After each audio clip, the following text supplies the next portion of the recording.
مرد دیکھیں، آپ جب گھر سے روانہ ہوتے ہیں، غسل وغیرہ کر لیا، آپ چاہیں تو یہیں سے بے سلی چادریں اوڑھ لیں، ورنہ پھر آپ ایئرپورٹ پہنچ کر بھی آپ کر سکتے ہیں، وہاں پہ بھی واش رومز وغیرہ، غسل خانے وغیرہ ہوتے ہیں، وہاں پہ بھی آپ پہن سکتے ہیں۔ لیکن مردوں کے لیے بھی ہمارا مشورہ ہے، بہنوں کے لیے بھی، کہ اگر آپ یہاں سے جدہ جانا چاہتے ہیں تو آپ ایئرپورٹ پہنچنے تک، بلکہ ایئرپورٹ پر بھی نیت مت کیجیے گا، آپ نیت کیجیے گا جہاز میں بیٹھنے کے بعد۔ اس کی وجہ یہ ہے کہ اگر آپ مثال کے طور پہ ایئرپورٹ پہنچے، غسل وغیرہ کر کے آپ نے احرام پہن لیا اور نیت کر لی، اب آپ حالت احرام میں داخل ہو گئے۔ حالت احرام میں داخل ہونے کے بعد پھر ہوتا ہے کہ حاجی ہمیں رخصت کرنے کے لیے آتے ہیں، مطلب لوگ رخصت کرنے کے لیے آتے ہیں، گھر والے، رشتہ دار۔ اب کسی نے اگر اپنے ہاتھوں پہ خوشبو لگائی ہوئی ہے نا، یا اپنے کپڑوں پہ خوشبو لگائی ہے،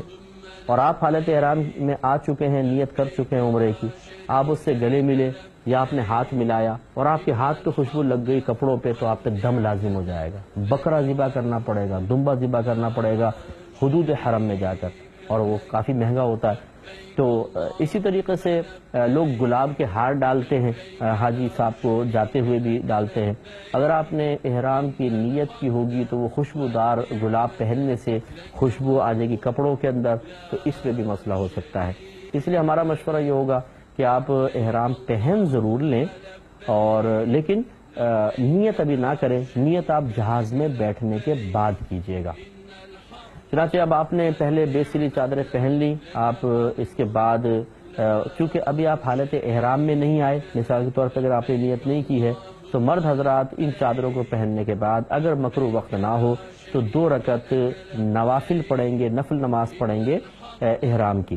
اور اس میں وہ عام نماز جیسے پڑھتے ہیں ویسے پڑھیں گے، اور سر ڈھک کے پڑھیں گے، یاد رکھیں ابھی کیونکہ آپ حالت احرام میں نہیں آئے۔ اور بہنیں تو پہلے ہی سر ڈھکی ہوتی ہیں تو وہ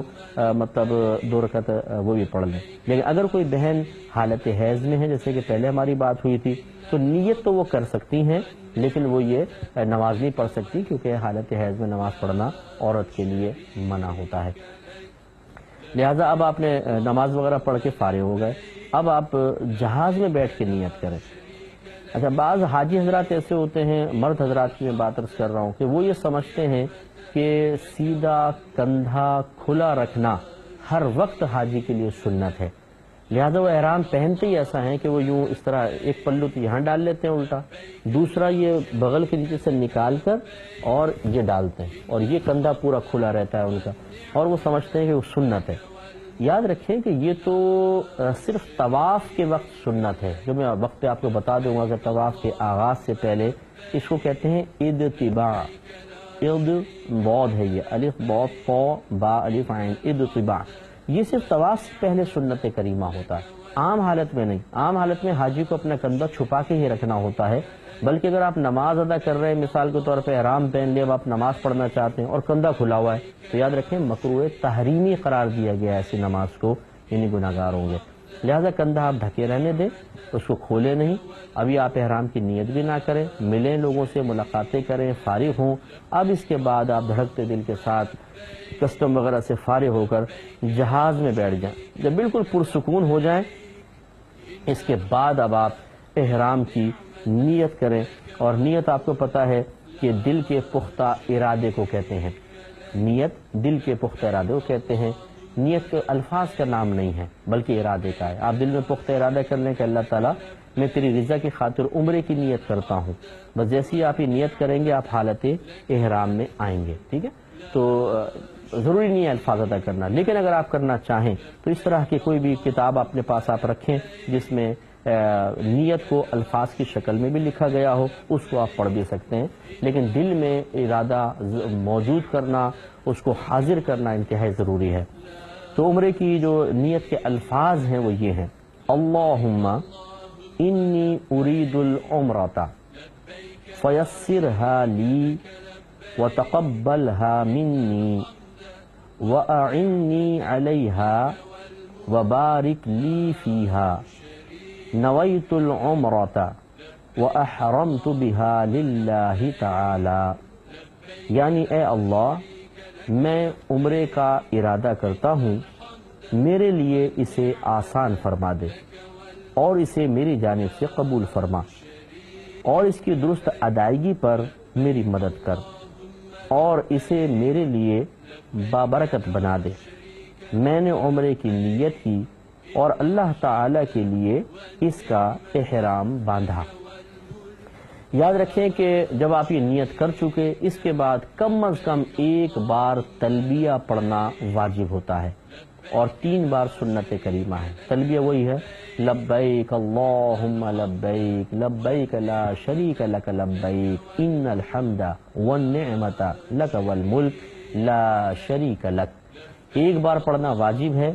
اور 3 بار سنت ہے۔ مرد بلند آواز سے پڑھیں گے اور بہنیں کم از کم اتنی آواز سے کہ اپنے کان کو سنیں۔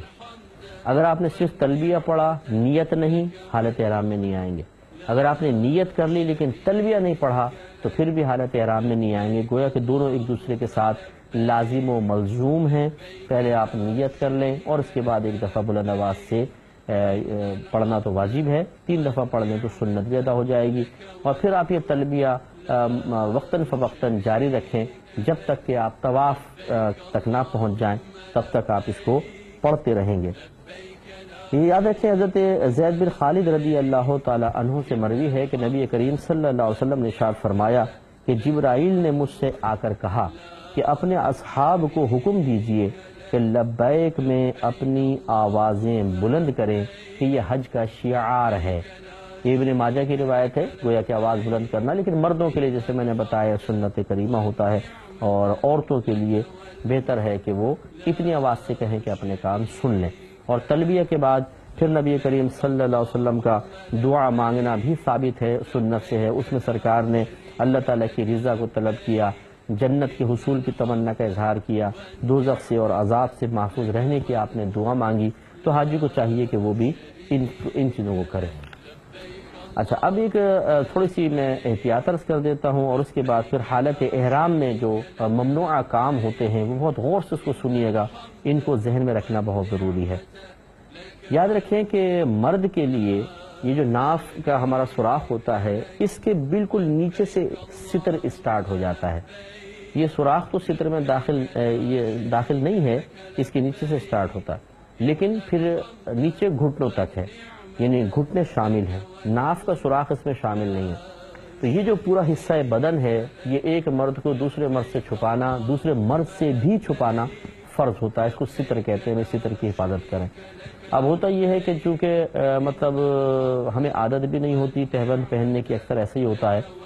اور بعض اوقات پیٹ بھی تھوڑا سا بڑا ہوتا ہے، تو چلتے ہیں تو تھوڑا سا وہ سرکنا شروع ہوتا ہے، پھر سرکتے جیسے ناف کا سوراخ اتنا نیچے تک آ جائے گا۔ تو ناف کے نیچے کا جتنا حصہ ہے یہ ستر میں شامل ہے، اور اس کو کسی کے سامنے کھولنا حرام ہے، لہذا وہ کھل جاتا ہے، گناہگار ہوتے رہتے ہیں۔ ایسی کبھی ہوا میں اڑ رہے ہیں، رانیں کھل رہی ہیں، گھٹنے کھل رہے ہیں، پرواہ نہیں کرتے ہیں، اس کا لحاظ رکھیے گا۔ انشاءاللہ نیکسٹ پروگرام میں ہم آپ کو بتائیں گے کہ حالت احرام میں